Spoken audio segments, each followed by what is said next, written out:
Hello. Today I'll be talking about one of the most crucial aspects of the Buddha's teaching, and this is the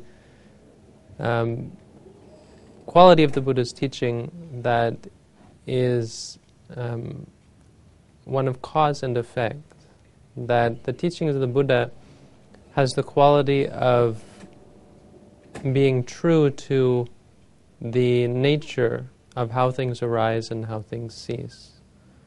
That everything that arises comes from a cause, and the teachings of the Buddha are able to describe the actual cause that gives rise to the state of affairs that we find ourselves in. And also the effects that come from the way that we respond and interact with the world around us. So our ability to understand why it is that we are the way we are and what consequences will come from our actions and from our state of mind. This is the Buddha's teaching on dependent origination, or paticca samuppada, which says that all of our happiness and suffering, all of the difficulties and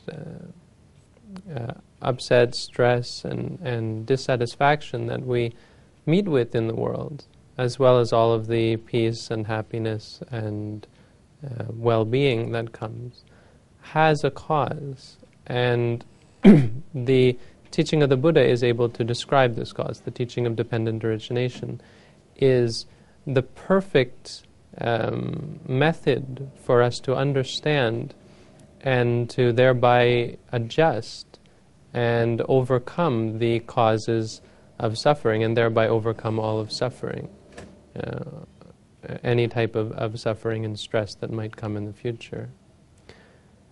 The teaching of dependent origination of the Buddha is best seen as a practical teaching.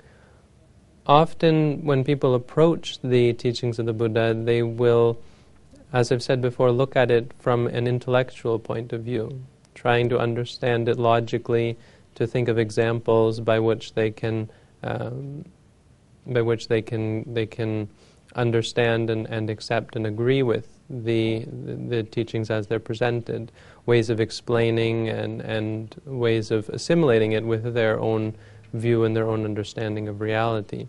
But this is not really the most useful, beneficial and proper way to approach the Buddha's teaching, most especially the Buddha's teaching on cause and effect, because this teaching is something that can be seen, can be understood based on our experience of reality, most especially our experience in the meditation practice.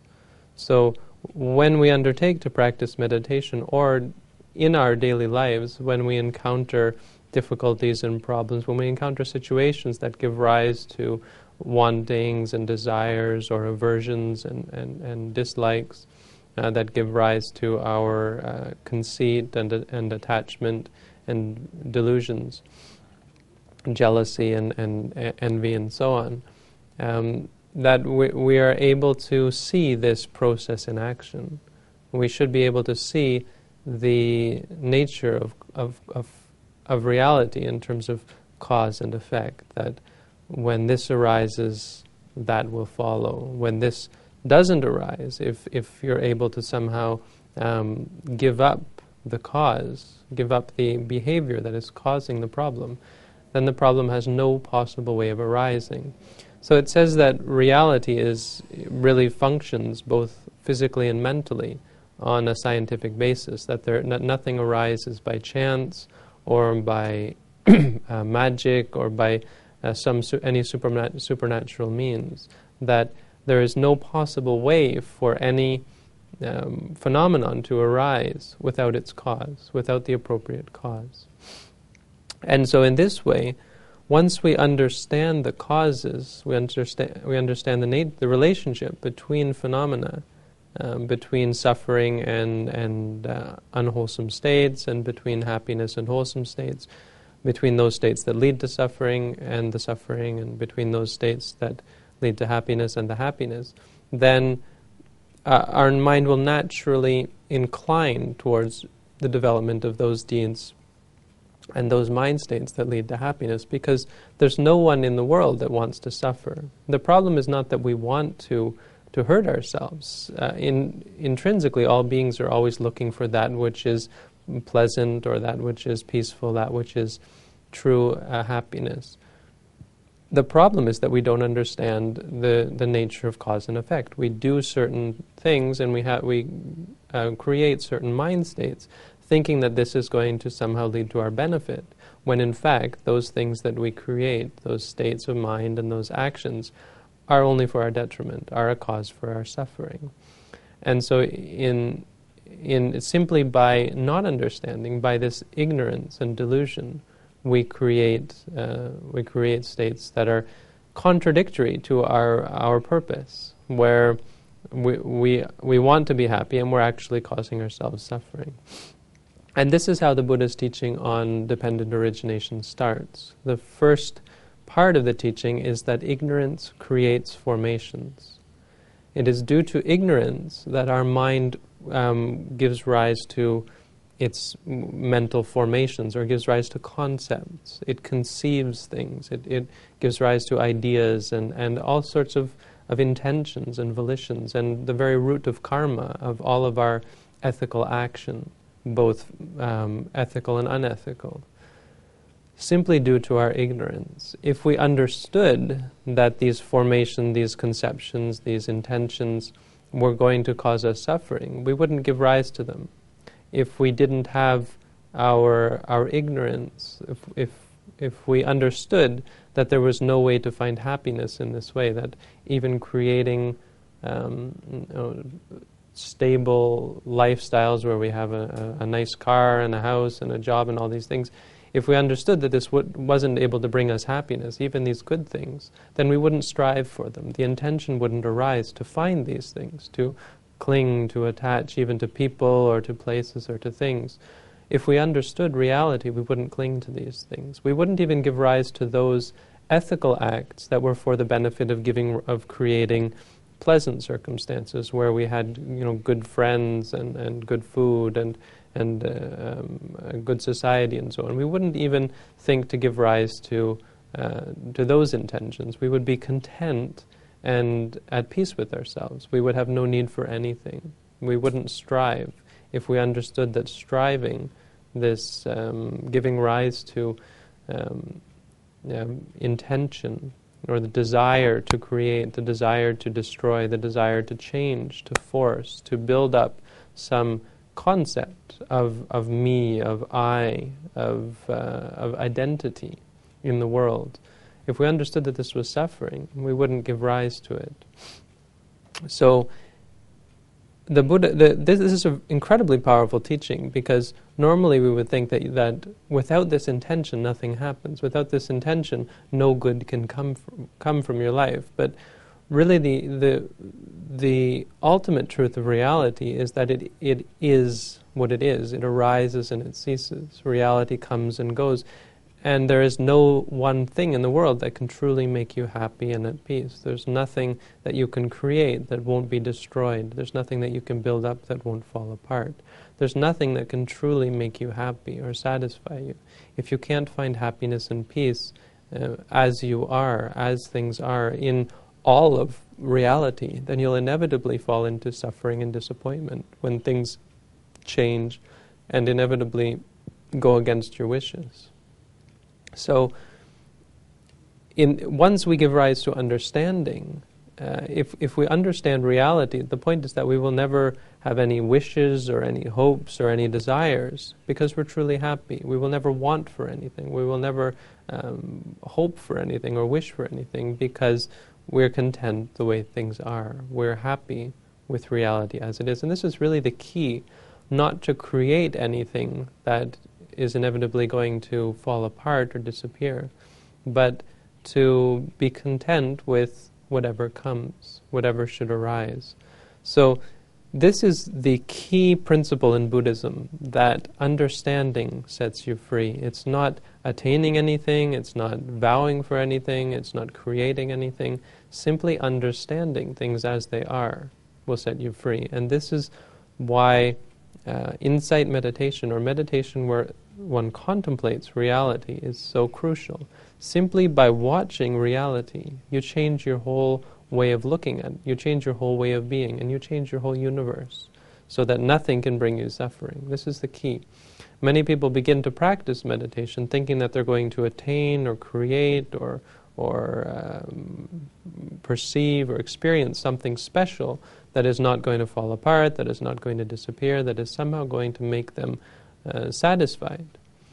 And as a result, they're dissatisfied with the meditation when they realize that there's nothing that is going to satisfy them. And this is an important point for us to understand, that the meditation is not for building up, it's for letting go, for giving up, and for accepting and being at peace and at harmony with things as they are, just simply understanding. So when we practice meditation, say watching the breath, the stomach when it rises and falls, or watching our feet move when we walk, or watching any part of reality, simply being aware that we're standing or sitting, being aware of pains and aches in the body. As I've said before, when you feel pain, say pain, pain, simply seeing it for what it is. You accomplish the goal of the Buddha's teaching. You don't have to create anything, you don't have to change anything, you don't have to get rid of the pains and the aches, you don't have to get rid of the thoughts in the mind, but simply saying to yourself, it is what it is. This is pain, this is thought, this is emotion, this is movements of the body. When we're walking, saying walking, walking, or so on. Simply reminding yourself and creating this clear awareness of the phenomenon as it is what it frees us from suffering. So this is the core of the Buddha's teaching on dependent origination, that ignorance leads to formations. It's actually a good summary of the whole of the dependent origination, because that's really how it works. Our ignorance gives rise to formation, and those formations in turn, we're ignorant about them, thinking that somehow they're going to satisfy us, and so we give rise to more and more of these formations again and again. But the next part of the cycle goes into great detail about how this works, because those formations are what give rise to our lives. They give rise to our birth, our becoming. It's based on this that when we pass away from one life, we create a new life. We cling and we develop this existence that we see in front of us, that we have, where we have a brain and we have a body, where we have a world around us. We create this again and again and again, and this gives rise to consciousness. So the Buddha said these formations give rise to our conscious awareness in this life. This is the next link. So when we're first born, there arises a consciousness, say, in the womb of our mother, and from that moment on, we will see the cause and effect arising. Now, this is the detailed exposition. So the first part is just talking about life after life after life, where ignorance gives rise to our intentions to do this or that. Now, when you get into a single life, then we start with the first moment that has been created, this consciousness. And through our whole life, it's going to be this consciousness that is most important. So in the Buddha's teaching, the mind is the most important aspect. And I think it's easy to understand based on talking about how our misunderstandings are what creates suffering. So when we understand how ignorance creates our intentions, we can understand how important the mind is. So this is the beginning. How does it work? The mind, the consciousness, gives rise to our experience of reality. We experience the physical and we experience the mental. So it gives rise to this psychophysical or mental physical reality. For instance, the experience of the stomach when we're breathing, when the stomach rises and the stomach falls. There's the physical and the mental. The rising is the physical, and the knowing of the rising is the mental. When we walk, there's the foot moving is the physical, the mind knowing it is the mental. When we feel pain, there's the physical experience, and there's the mind that knows it. and doesn't like it, and so on, and says that's painful, and so on. The whole of our lives thus circle around with these two realities: the mind and the experience of the objects around us. Now, this in and of itself isn't really a problem. Obviously, we have to experience, we have to live our lives, and there's no suffering that comes from this. The suffering doesn't come from the things that we experience. The suffering, as I said, comes from our misunderstanding. Once we have the psychophysical matrix, the physical and the mental aspects of reality, the experiences of the body and the mind, then we get the six senses. So the next link is, once you have the physical and the mental, then you're going to have sensations. You're going to have the seeing, the hearing, smelling, tasting, feeling, thinking. So this is where the physical and the mental arise. They arise at the eye. The eye itself is physical. The light touching the eye is physical. The mind that knows the seeing is mental. Hearing, the sound, and the ear are physical, and the knowing of the sound or the hearing is mental, and so on. So the six senses are our experience of reality. So here we have three. We have the consciousness, which is aware of the physical and the mental realities at the six senses. So knowing the mental is, in this case, knowing the mind. So the mind is aware of the thoughts. It's aware of the aspects of the mind, or the formations that arise in the mind. And once you have the six senses, then you have contact. Now, these four together make up the neutral aspects. These four, along with the next one, which is feeling or sensation. So, once you have consciousness, then you will have the mental and physical experience at the six senses because of the contact between the mind and the physical. When the mind goes out to the body, when the mind goes out to the eye, the ear, the nose, the tongue, or when the mind goes out to the thoughts, then there is contact. Once there is contact, then there arises sensation. There arises a pleasant sensation, an unpleasant sensation, or a neutral sensation. These five aspects of reality are the neutral aspect of reality. Our whole life would be fine if this is all we had. And thus these five are the most important aspects of reality for us to examine and to analyze. Once we come to understand these clearly, to see them for what they are, and to not go the next step, which is going to get us into trouble. Simply knowing when we feel pain, knowing when we feel happy, knowing when we see, knowing when we hear.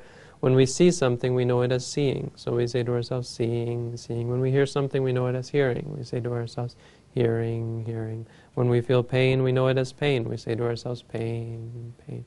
Just reminding ourselves it's just simply pain without attaching to it.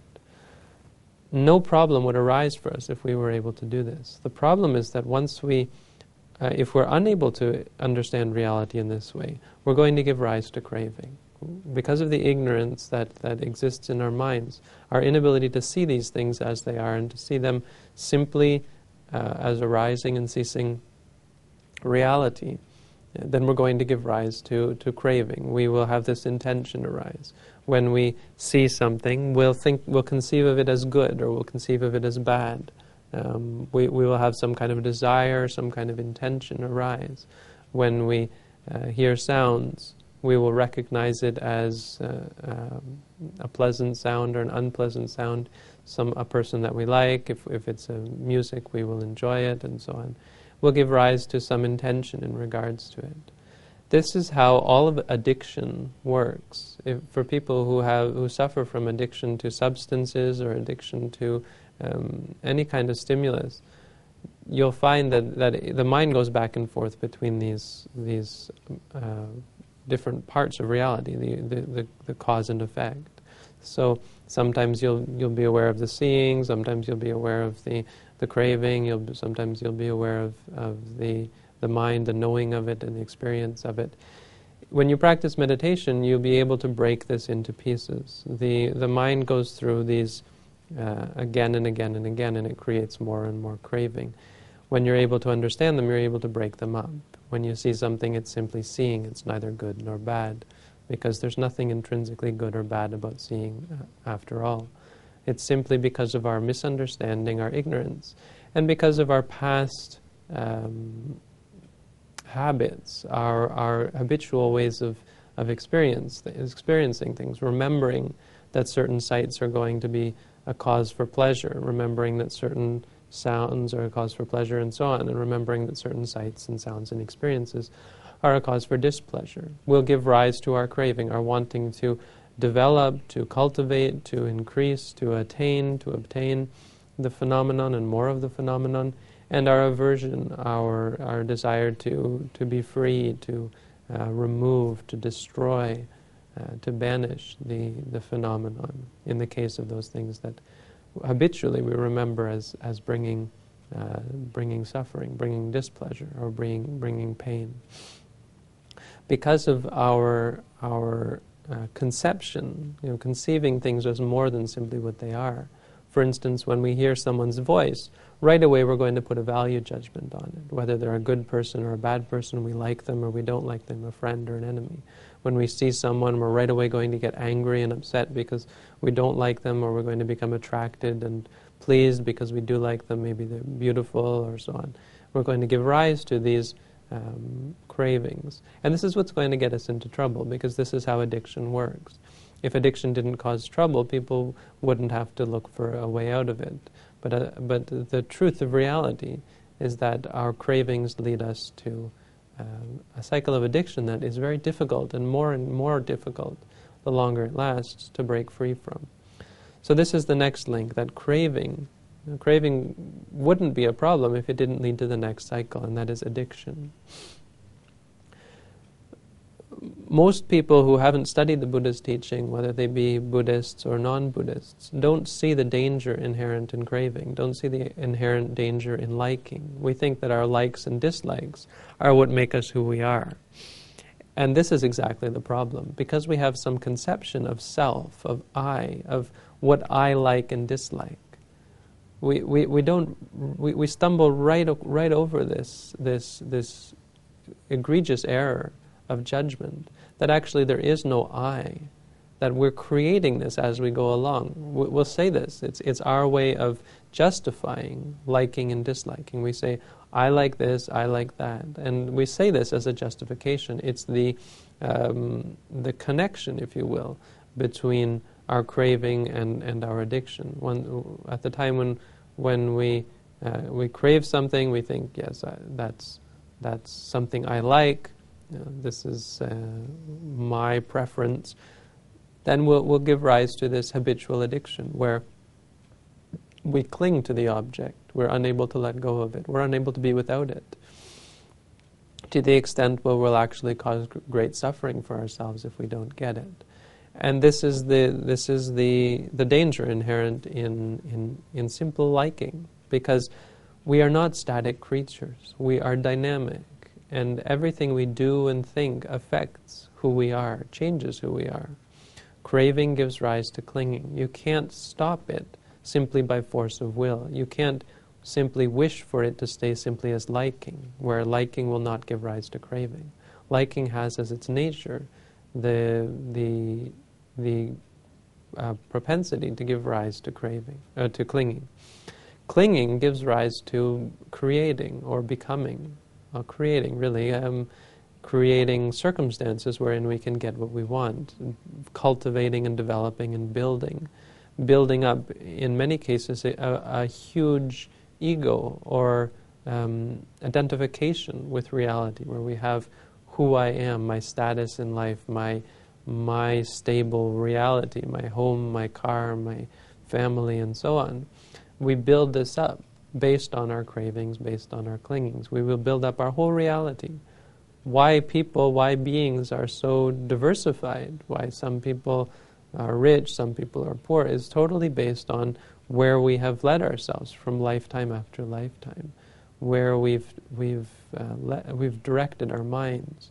and what we've clung to, what we've associated and identified with. And it's because of this becoming that we have all of our suffering, all of our dissatisfaction, because it's this creating, this conceiving, this seeking after that gives rise to old age, sickness, and death. That gives rise to this formed existence of being a human, of being an animal, of being any type of creature that we actually create for ourselves. That gives rise to our sicknesses, gives rise to our pains, gives rise to our conflicts and our sufferings, the war and famine and poverty and so on that exists in the world. It's all created simply by our erroneous identification and the idea that somehow we can find true happiness in this way. This is the core of the Buddha's teaching. It's really what the Buddha realized on the night that he became enlightened, that reality does work in terms of cause and effect. It wasn't a theoretical realization. He saw reality working. He saw that it's because of our ignorance that we give rise to intention, even the intention to help ourselves, to do good things for ourselves, to create a life that is supposedly going to make us happy. Even giving rise to this intention is due to ignorance, because if we understood, as I said, reality for what it was, we wouldn't see any need to create anything. We would be content and comfortable and happy with things as they are. We wouldn't give rise to this craving that comes from experience. Our experience of reality would simply be the conscious experience of the physical and mental at the six senses. It would stop at the contact and the sensation. We would feel happy, we would feel pain, we would feel calm, but we wouldn't attach to any of these feelings as good or bad. Anything that we saw would simply be what it is. We would see it clearly as it is for what it is, and not put any value judgment on it other than what was immediately apparent as being what it was, as being a risen phenomenon that comes about and ceases. We would live our lives in the way that many of us truly think that we're living our lives already. We think that we are here living our lives in a very ordinary way, and we think that we, in general, experience great peace and happiness.